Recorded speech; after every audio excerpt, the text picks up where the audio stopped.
Finding a lens that doesn't completely drain the wallet, yet manages to deliver genuinely sharp photos, can feel like looking for a needle in a haystack.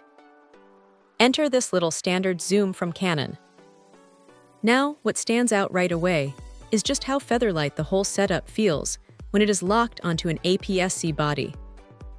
At just over 7 ounces, it barely adds any heft to the camera bag, which makes it an absolute joy to carry around all day without getting a sore neck.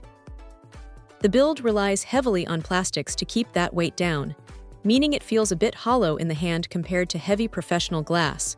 But honestly, that is a fair trade-off for everyday portability. When shooting in tricky lighting, the built-in image stabilization quietly goes to work, compensating for shaky hands and letting slower shutter speeds slide by without turning the whole frame into a blurry mess. That 4-stop stabilization advantage is a real lifesaver indoors or during late afternoon walks when the sun dips below the horizon. Zooming in and out feels decently smooth, though the gear-driven autofocus motor has a bit of an audible chatter to it.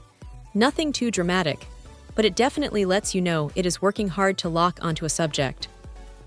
Close-up shots are surprisingly rewarding too, letting you get nearly half a foot away from a subject for some nice detail work. Sure, the variable maximum aperture means things get darker as you zoom in toward the 55mm end, so low-light action shots will push the camera's sensor a bit.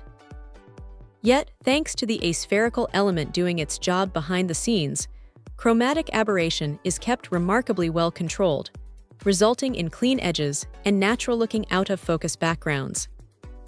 For anyone stepping up from a smartphone or building out a starter kit on a tight budget, this lens hits a sweet spot of utility and value without asking for a massive commitment. Check out the video description for updated price.